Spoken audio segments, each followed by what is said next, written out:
Hi friends. जैसा कि आज की क्लास पॉलिटिक क्लास और पॉलिटिक क्लास में थोड़ा सा डीपली हम चलते हैं। आज जो भारत परिषद अधिनियम तीसरा अधिनियम जो आया था, जैसा कि आप जानते हैं, वह मार्ले मिंटो सुधार के नाम से भी जाना था। तो फ्रेंड्स, सबसे पहले हम चलते हैं। आज जो तीसरा भारतीय परिषद अधिनियम आया है, जो ब्रिटेन से बन के आया है, आज हम पढ़ेंगे भारत परिषद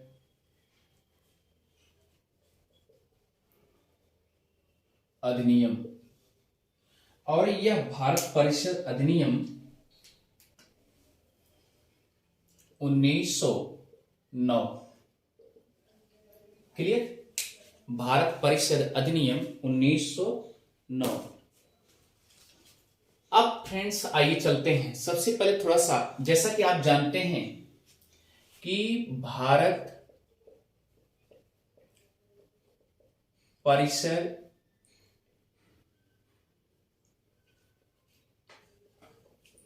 अधिनियम 3 आए थे। नंबर 1, भारत परिषद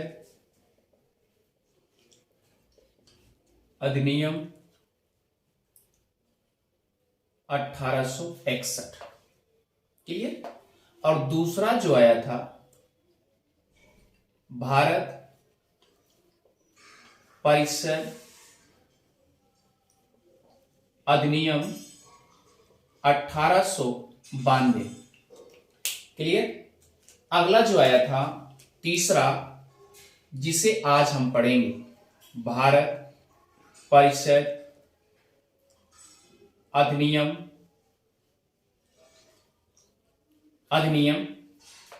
1909। इसे आज हमें पढ़ना है। और याद रखिए फ्रेंड्स, ये 1909 इतना हल्के में नहीं है, बहुत डीपली है कहानी इसकी। तो फ्रेंड्स आइए चलते हैं। हम एक बार भारत परिषद अधिनियम 1909 को हम स्टडी करते हैं अच्छे से। ठीक है? और दूसरा कंडीशन, एक चीज आप पकड़ते जाइएगा। जैसा कि आप जानते हैं कि 1909 पढ़ने से पहले, यानी लिखेंगे 1909 के पहले। क्लियर? यानी कहानी है 1906 की। 1906 की कहानी है, वह भी अक्टूबर माह की।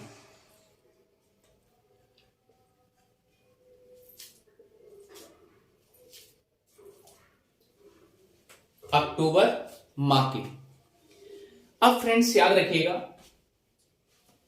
कि अक्टूबर माह जो है 1906, एक आगा खां मिलेंगे, जो कि मुस्लिम के नेता कहे जाते थे। आगा खां थर्ड, आगा खां तृतीय, ये मुस्लिम वर्ग के नेता भी कहे जाते हैं। मुस्लिम वर्ग के नेता। तो फ्रेंड्स याद रखिएगा, उस समय अगुवाई कर रहे थे, इनका नेतृत्व चल रहा था। किसका? आगा खां तृतीय का नेतृत्व चल रहा था।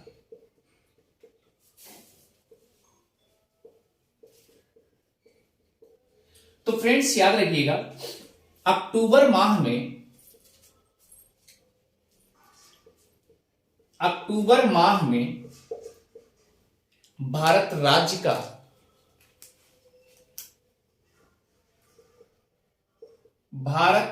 का वायसराय लॉर्ड कर्जन था। कौन था? लॉर्ड कर्जन था।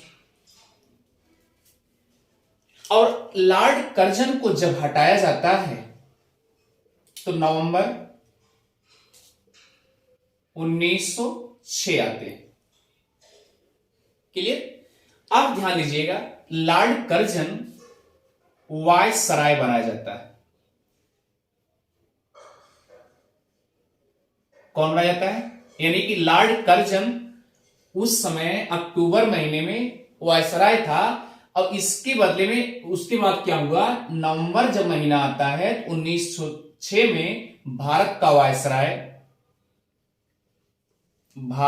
वायसराय लॉर्ड कर्जन के स्थान पर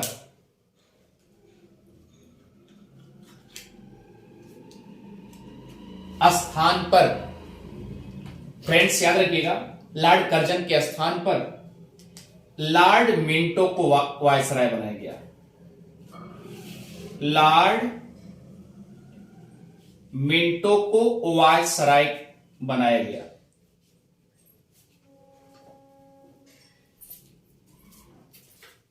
इतनी बातें समझ में अच्छे से आ गई होगी। अब आप दिमाग लगाइए, और उसी समय 1906 में सत्ता चेंज की जाती है। किसका? जैसा कि आप जानते हैं,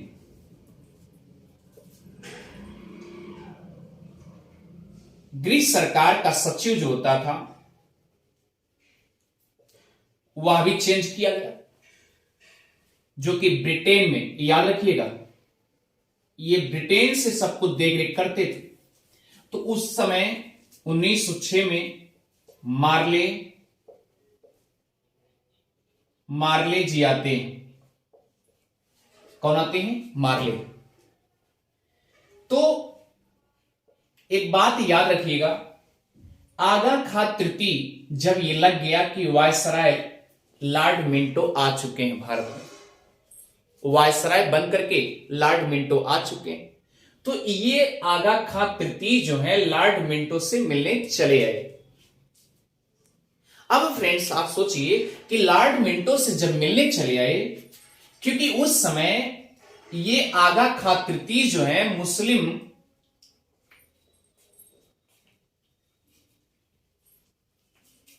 वर्ग की अगुवाई कर रहे थे।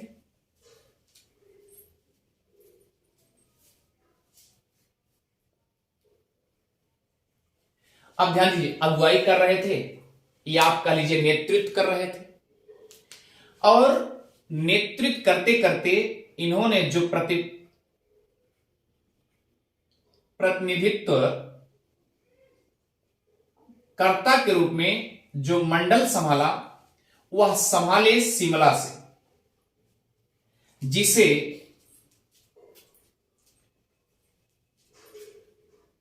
प्रतिनिधित्व मंडल, इसके पहले आप लिख लीजिए शिमला प्रतिनिधित्व मंडल कहा जाता है। क्लियर? और ये क्या कर रहे थे? कह रहे थे मुस्लिम वर्ग को ऐसा करिए, मिंटो साहब, हम चाहते हैं कि मुस्लिम का एक नेता हो और उसे मुस्लिम क्षेत्र को देखते हुए आनुपातिक रूप में मुस्लिम वर्ग को ही, मुस्लिम वाले ही वोट दें। इसका मतलब और कोई दूसरा वोट नहीं दे सकता था। कहने का मतलब जो मुस्लिम का नेता होगा उसे मुस्लिम ही वोट दे सकते थे। क्लियर? ये बात आगा खां मांग रहे थे। किससे मांग रहे थे? मिंटो से, कि आप ऐसा कर दीजिए। लेकिन उसी दौरान ये जब मार्ले सचिव बनकर के आते हैं,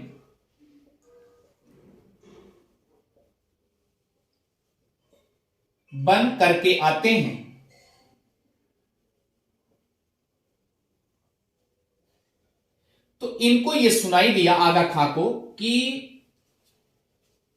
ये पता चला कि जो ये मार्ले आ रहे हैं ये बहुत उदारवादी है। क्लियर, उदारवादी हैं और ये भारत के लिए कुछ अच्छा करेंगे। क्लियर, अब जब भैया याद रखिए भारत के लिए कुछ अच्छा करेंगे और ये भी चाह रहे थे कि हम चल रहे हैं वहां पर भारत के लिए कुछ, भारतीयों के लिए कुछ कहीं कहीं छूट दिया जाएगा और अच्छे से प्रशासन चलाया जाएगा। ये मार्ले। अब ध्यान दीजिए, मार्ले की ये बात वायसराय को अच्छी लगी और उस समय वायसराय कौन थे? याद रखिए लॉर्ड मिंटो थे, क्योंकि लॉर्ड कर्जन के स्थान पे लॉर्ड मिंटो आए थे। तो उस समय याद रखिए लॉर्ड मिंटो इनके मार्ले की बातों से खुला दिल से समझिए प्रचार करने लगे, अर्थात सपोर्ट करने लगे कि ठीक है मार्ले, आप जो कुछ भी करेंगे हम साथ देंगे। अब एक पहले एक साथ था, अब कितना साथ हो गया? 2 साथ हो गया। तो याद रखिए भारत को सुधारने के लिए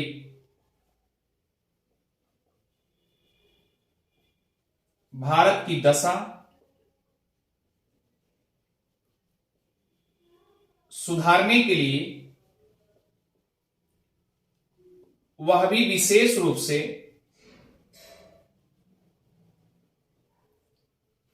प्रशासन,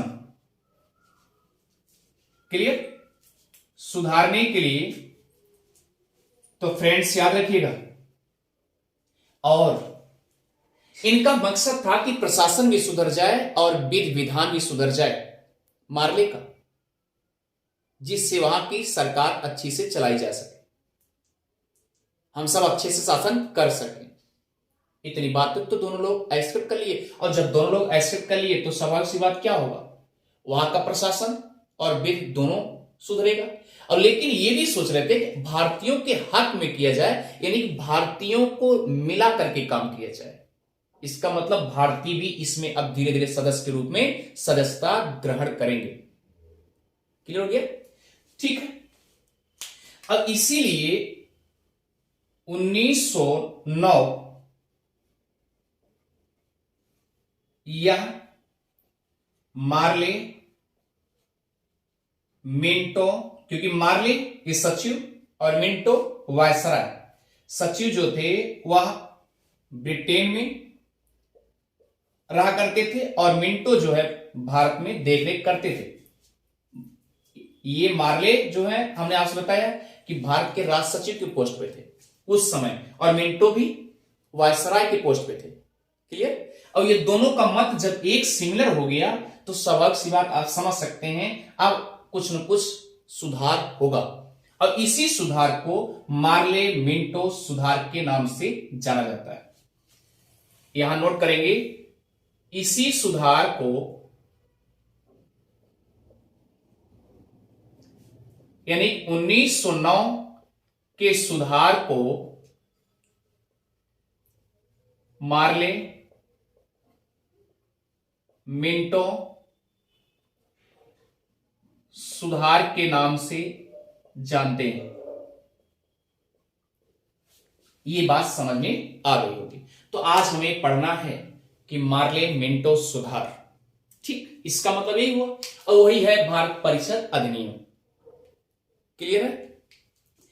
लेकिन एक चीज देखिए ध्यान से, इतना सब कुछ होने के बाद भारतीय जनता इनसे भी नाखुश रहती है।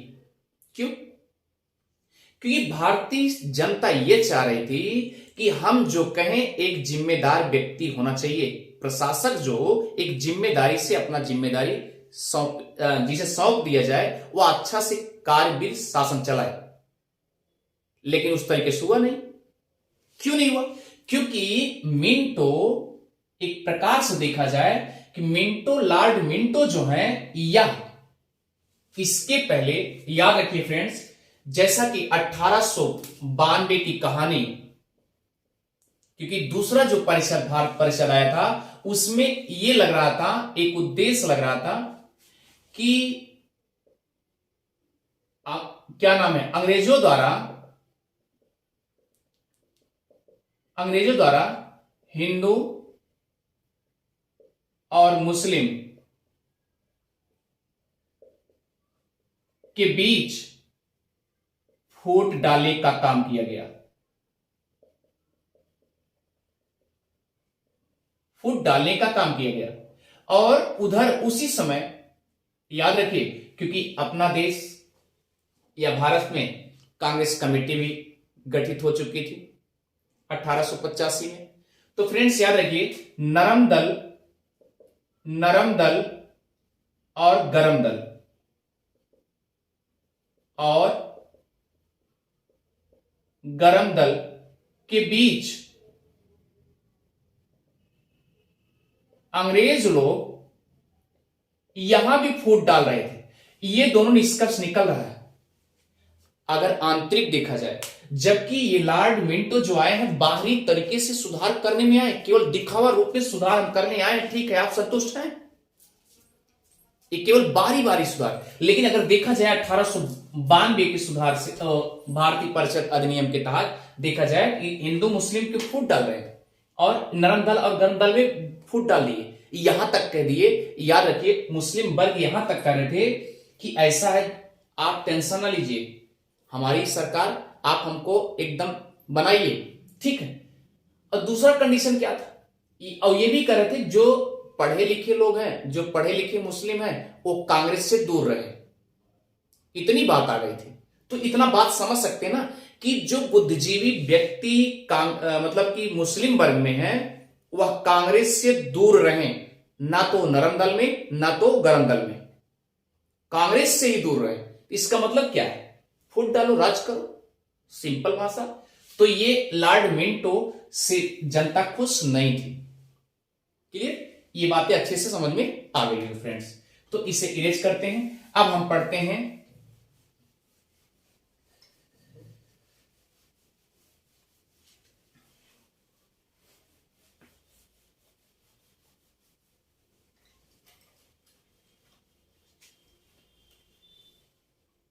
फ्रेंड्स, आइए चलते हैं।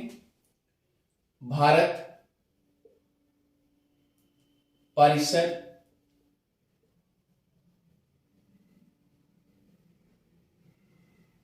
अधिनियम, क्लियर, जो कि 1909, जैसा कि हमने बताया कि मार्ले मिंटो सुधार के नाम से जाना जाता है, क्लियर। लेकिन सुधरे चाहे ना सुधरे, सुधार के नाम से जाना जाता है बस। क्योंकि महात्मा गांधी भी कह दिए कि मार्ले मिंटो आए पूरा भ्रष्ट कर दिए, सीधा महात्मा गांधी भी कहे, स्टेटमेंट दिए कि मार्ले मिंटो आए पूरा भ्रष्ट कर दिए, विभाजन कर दिए, हिंदू मुस्लिम में विभाजन काम कर दिए। मैं नहीं कर रहा हूं, ये महात्मा गांधी जी कहे। तो फ्रेंड्स आइए चलते हैं, आगे बढ़ते हैं। अब आप सोचिए, ध्यान दीजिए, जैसा कि आपने देखा होगा कि 1861 में, यानी जो भारत परिषद अधिनियम था, उसमें जो गैर सरकारी सदस्य थे,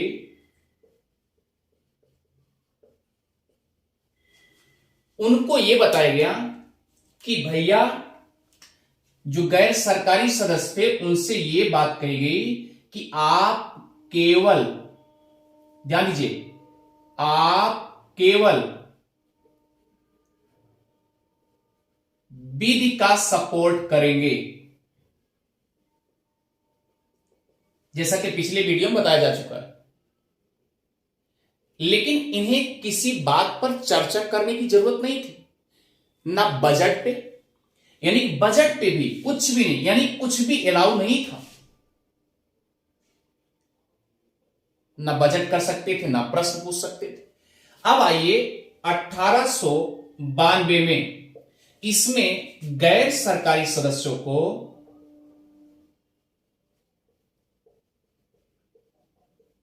सरकारी सदस्यों को 2 प्रकार से छूट मिली। किसमें? 1892 के एक्ट से। किस पे? कि भैया ऐसा है बजट पर बातचीत हो सकती है या क्या नाम है बहस कर सकते हैं या चर्चा कर सकते हैं। या छूट मिल गई, किस पे छूट मिल गई? बजट पर। और किस पे छूट मिली? प्रश्न पूछने का, कि भाई पूरा प्रश्न जो है पूछ सकते हैं। लेकिन हां, प्रश्न पूछिएगा, ऐसा नहीं कि लगातार प्रश्न ही प्रश्न पूछते रहिए, एक ही प्रश्न पूछिएगा। और हां, ये भी याद रखिए, ये तो रही बात गैर सरकारी सदस्यों की, और जो सरकारी रहे होंगे उनको तो बिल्कुल अलाउ ही नहीं था। यहां तक कि नहीं, 1909 तक भी अलाउ नहीं था सरकारी सदस्यों का। उनको खुला यही था कि जो कुछ भी करिएगा केवल केवल सरकार की तरफ आप सपोर्ट करिएगा, चाहे वो बजट हो चाहे कुछ भी। केवल ये बातें जो हो रही हैं केवल गैर सरकारी सदस्यों के लिए हो रही हैं। अब आइए फ्रेंड्स, इसमें दो जगह छूट मिल गई, एक बजट पर चर्चा करने के लिए और एक प्रश्न पूछने के लिए। पूरा प्रश्न आप पूछ सकते हैं, लेकिन प्रश्नों पे प्रश्न ना करिए, केवल एक बार प्रश्न पूछ लीजिए। लेकिन प्रश्न पूछने से पहले यह प्रस्ताव जारी कर दिया गया था कि 6 दिन पहले हमको क्या करेंगे? हमको सूचना दे देंगे, यही प्रश्न पूछने वाले।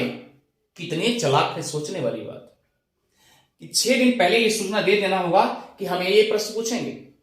ठीक, कोई बात नहीं। अब आइए हम चलते हैं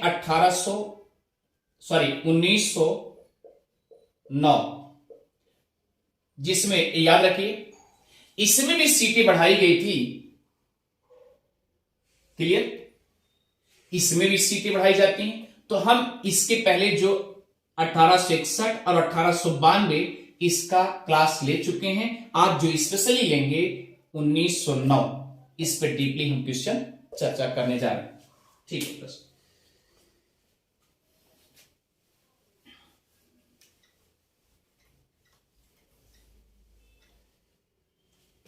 फ्रेंड्स याद रखिएगा,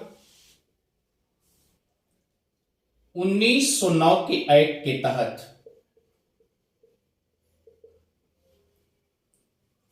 विधान, या आप लिख लीजिए भारत विधान परिषद में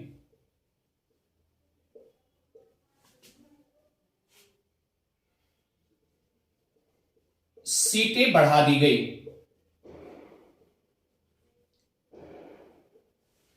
अब सीटें बढ़ा दी गई, कहां बढ़ाई गई? तो याद रखिए, चाहे वह केंद्र हो, केंद्र में भी और प्रांत में भी। अब केंद्र में जो बढ़ाई गई फ्रेंड्स, याद रखिए, केंद्र में जो बढ़ाई गई वह 18 से 60 गैर सरकारी सदस्य होंगे।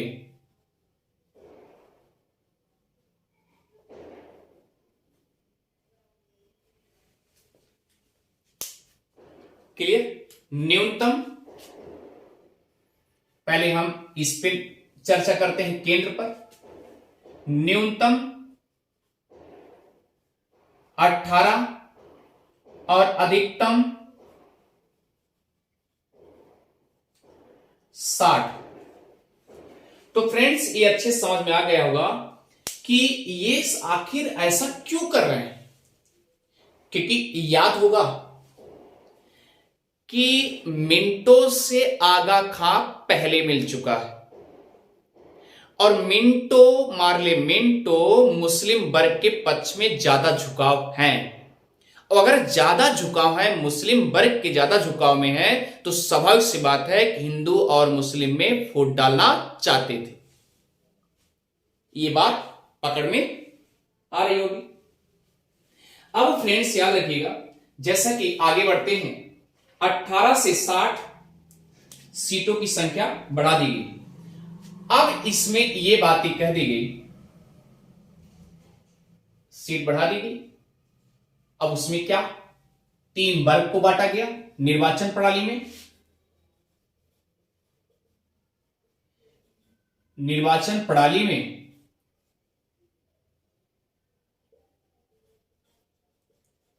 3 वर्गों में बांटा गया।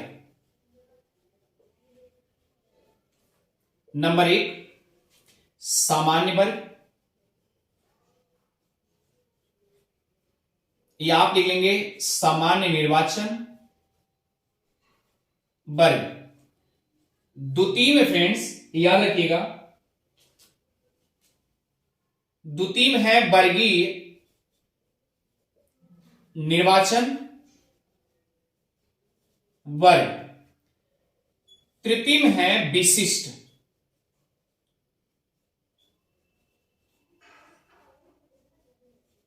निर्वाचक वर्ग। अब सवाल उठता है फ्रेंड्स कि जो सामान्य निर्वाचन वर्ग में थे उसमें ले लीजिए 13 सामान्य वर्ग थे,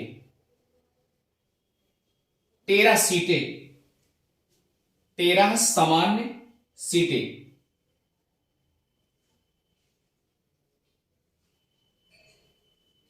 क्लियर, 13 सामान्य सीटें हो गई। अब फ्रेंड्स याद रखिए, जो वर्गीय वाले थे इसमें 2 जमींदार, 2 जमींदार और 4 जो है, क्लियर, इसमें विशिष्ट वाले में 4 जो है आप नोट करेंगे ब्रिटिश पूंजीपतियों का था।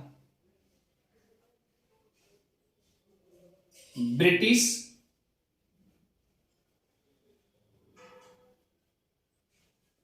पूंजीपतियों का था।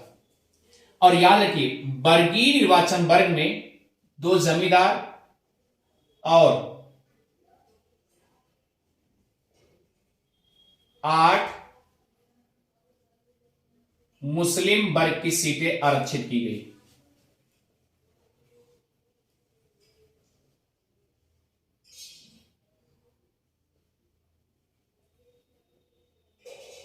किए गए। अब सवाल उठता है कितने हुए टोटल, देखिए 8 2 10, 10 4 14 और 13, ये क्या हो गए, यानी कि टोटल कितने हुए 27। 27 जो है गैर सरकारी सदस्य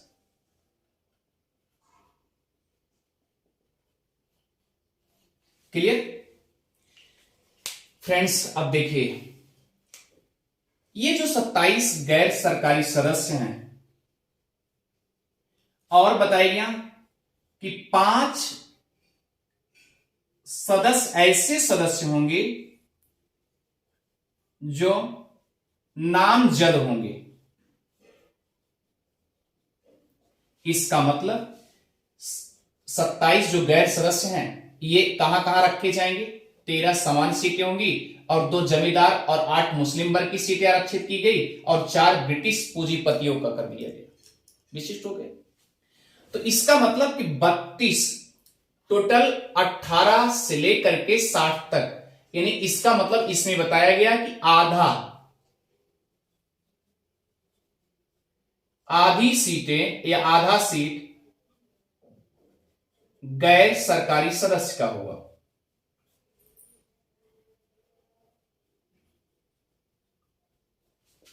गैर सरकारी सदस्य का होगा। तो इसका मतलब 32 सीटों में से 27 सीट जो है बांटे गए, 13 सामान्य सीटें, 2 जमींदार और 8 मुस्लिम वर्ग की सीटें और 4 ब्रिटिश पूंजीपतियों की सीटें विभाजित कर दी गई। ठीक है, तो सीटें बढ़ गई। और फ्रेंड्स याद रखिएगा, पहली चीज तो ये 1909 के तहत इतना सब कुछ सीटें बढ़ा दी गई। अब क्या होता है, अब फ्रेंड्स आगे बढ़ते हैं।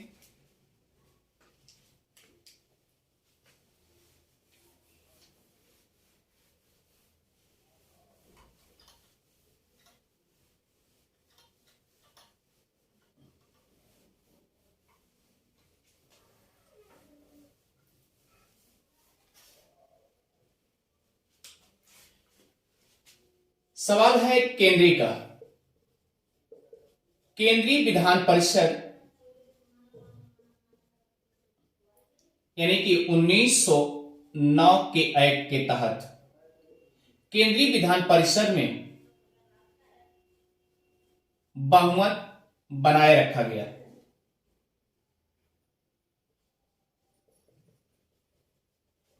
कि बहुमत से जो कुछ भी होगा बहुमत से होगा केंद्रीय, ठीक है।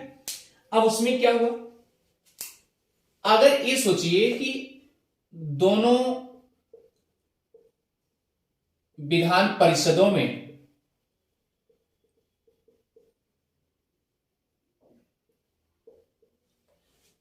चाहे वह केंद्र की हो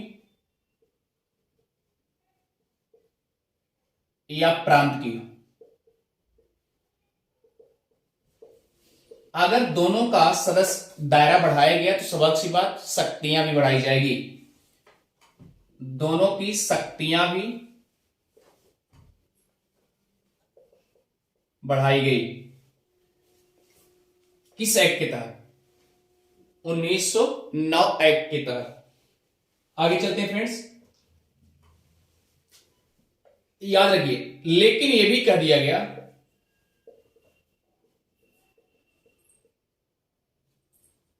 जो केंद्रीय विधान परिषद है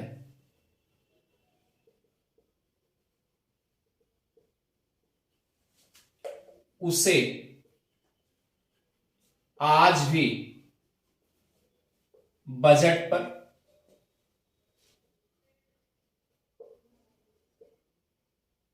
चर्चा करने का अधिकार नहीं है।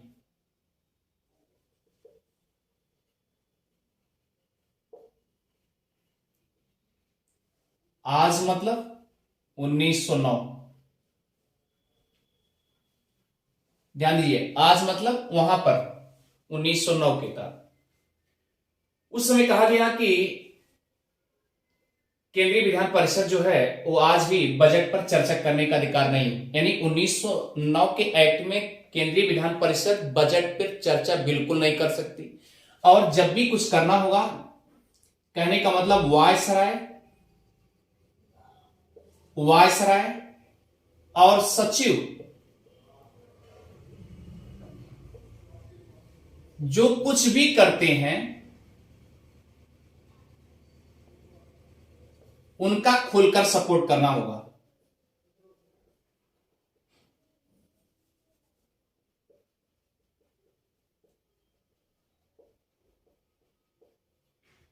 करना होगा, क्लियर? चाहे वो बजट हो या प्रश्न पूछने का काम, क्लियर? अब ये किसको जिम्मेदारी दी गई? गैर सरकारी सदस्यों को, क्योंकि भाई जो गवर्नमेंट है, जो सरकारी पैलेस है वो तो उनके पक्ष में ना, तो गैर सरकारी सदस्यों के लिए लागू किया गया ऐसा। तो फ्रेंड्स ये बातें अच्छे से समझ में आ गई है।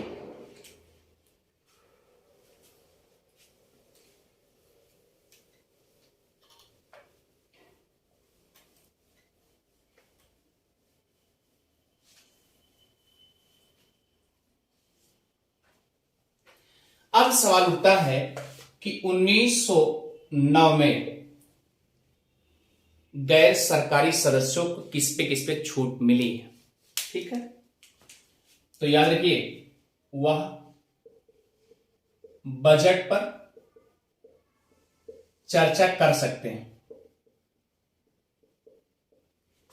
और दूसरा क्या है, पूरक प्रश्न पूछ सकते हैं।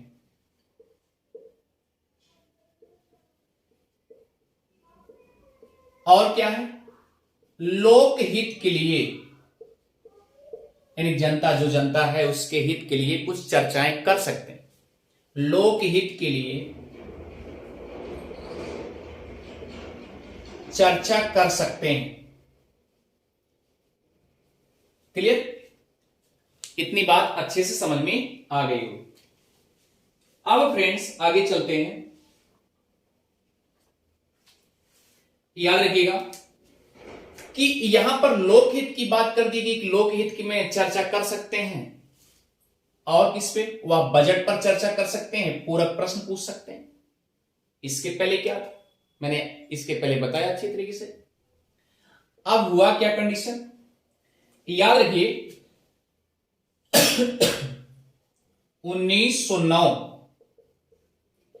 के एक्ट के तहत पहली बार, या आप कह सकते हैं भारत परिषद अधिनियम जब आया तब पहली बार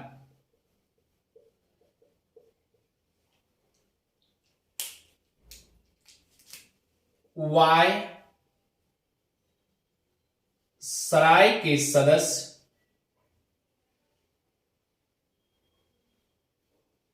या कार्यकारिणी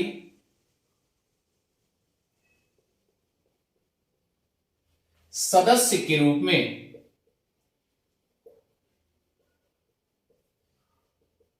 भारत का नागरिक, या आप कह सकते हैं पहली बार जो है वायसराय मिंटो मिंटो के कार्यकारिणी सदस्य के रूप में भारत का, याद रखिएगा, कार्यकारिणी सदस्य के रूप में भारत के पहले व्यक्ति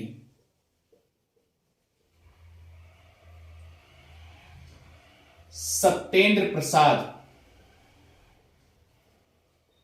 गुप्ता, सॉरी सिन्हा, सत्येंद्र प्रसाद सिन्हा यानी एसपी सिन्हा को गैर सरकारी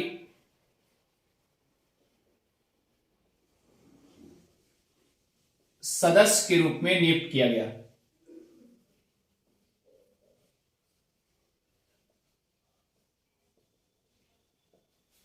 ठीक, एक पहले भारतीय थे जो कि अब धीरे धीरे एंट्री भारत परिषद अधिनियम 1909 के तहत ये इनको एंट्री कराया गया, एक सदस्य के रूप में अब धीरे धीरे परिषद में जाने लगे हैं।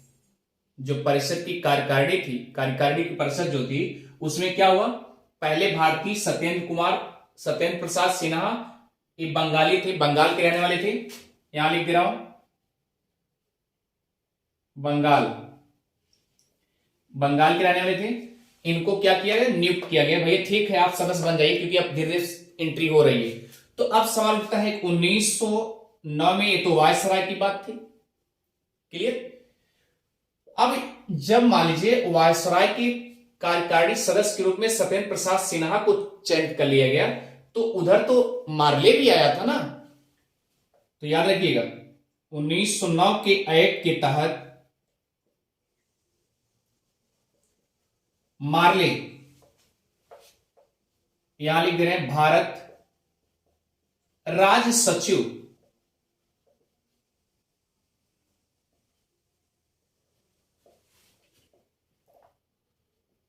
के कार्यकारिणी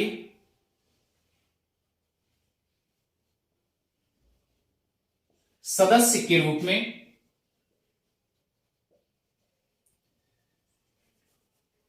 सबसे पहले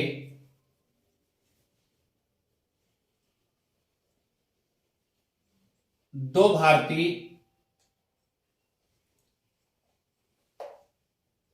को चयन किया गया। नंबर 1 केसी गुप्ता, कहीं कहीं केजी गुप्ता भी लिखा रहता है, याद रखिए, कहीं कहीं या के जी गुप्ता, क्योंकि कृष्णा जी गुप्ता, याद रखिएगा। और दूसरा सैयद हुसैन बिलग्रामी, बिलग्रामी। फ्रेंड्स याद रखिएगा, जब एबी मिंटो से मिलने आगा खां तृतीय गए थे, उस समय मुस्लिम वर्ग का प्रतिनिधित्व कर रहे थे कि मुस्लिम वर्ग को एक अलग बना दिया जाए, जिससे उसमें एक नेता उभर के आए और मुस्लिम वर्ग ही वोट करें। तो उस समय सैयद हुसैन बिलग्रामी उस कमेटी में एक नेता के रूप में ये भी थे। कौन? सैयद हुसैन बिलग्रामी। और ये सैयद हुसैन बिलग्रामी जब थे उस समय, तो यह भी मांग कर रहे थे उस समय। तो याद रखना फ्रेंड्स, मैंने आपसे इससे पहले बता दिया कि मिंटो और मार्ले और मिंटो ये दोनों चाह रहे थे कि भारत में हिंदू और मुस्लिम दोनों के बीच में फूट हो जाए। अब इसलिए आपको याद होगा कि आगा खां तृतीय जब समर्थन करने लगे, यानी मार्ले मिंटो एक्सेप्ट करने, स्वीकार करने लगे आगा खां की बात, तो अपने उनके पक्ष में ले जा रहे थे। तो उस समय सैयद हुसैन बिलग्रामी भी तत्कालिक उस समय थे। आप सोचिए, यहां भी उनको सदस्य के रूप में चयनित किया गया, तो परिणाम तो कुछ अलग होगा। तो इसीलिए लास्ट में आप समझिएगा, आगे बात आती है, आप जैसा कि जानते हैं कि 1916 में होम रूल आंदोलन भी हुआ। उसके बाद 1917 में अब सत्ता चेंज होगी, क्योंकि मार्ले भी हटेंगे और मिंटो भी हटाए जाएंगे वायसराय में। तो 1917 में मॉन्टेग्यू आते हैं। वो इनका थोड़ा सा अपवाद के रूप में कि इन्होंने इस तरीके से नहीं, और हमको सुधार और अच्छे से करना चाहिए। तो मॉन्टेग्यू आए, एक बार आए, 17 में आए और 18 में पूरा एकदम रनिंग किए, चारों तरफ पूरे भारत में रनिंग किए। वो भी राजनीतिक क्षेत्रों को जाना। कौन? मॉन्टेग्यू। मॉन्टेग्यू उस समय राज सचिव थे। जब आते हैं तो राज सचिव बनकर के आते हैं। और फ्रेंड्स याद रखना, चेम्सफोर्ड भी आते हैं, वह वायसराय के रूप में चयनित होकर आते हैं। तो फ्रेंड्स, इसी को मॉन्टेग्यू चेम्सफोर्ड, कल की क्लास जो होगी वहीं से आपका रूटीन चेंज हो जाएगा फ्रेंड्स। तो 1919 की जो होगी भारत सरकार अधिनियम आएगा, उसमें आप मॉन्टेग्यू चेम्सफोर्ड की सुधार, यानी मार्ले मिंटो को भी सुधार करने के लिए आगे प्रोग्रेस करते हैं, फॉलो करते हैं कि हमको और अच्छे सुधार करना है। तो फ्रेंड्स, अब तो 2-3 लोग की एंट्री हो ही चुकी है। जैसा कि आपने देखा कि वायसराय के साथ में सत्येंद्र प्रसाद सिन्हा यानी एसपी सिन्हा, जो कि बंगाल से थे, ये इनकी कार्यकारिणी सदस्य में एंट्री किए। और राज सचिव के साथ में या कार्यकारिणी सदस्य में केसी गुप्ता या केजी गुप्ता, कृष्णा जी गुप्ता और सैयद हुसैन बिलग्रामी, इनको भी एंट्री करा ली गई। तो अब आगे जो पढ़ेंगे वह 1919 मॉन्टेग्यू चेम्सफोर्ड। मिलते हैं और नेक्स्ट क्लास में अच्छे से। और हम चाहते हैं कि आप समझ में आ रहा है, उदय जीएस रिसर्च सेंटर को सब्सक्राइब करना और शेयर करना ना भूलें। Thank you friends.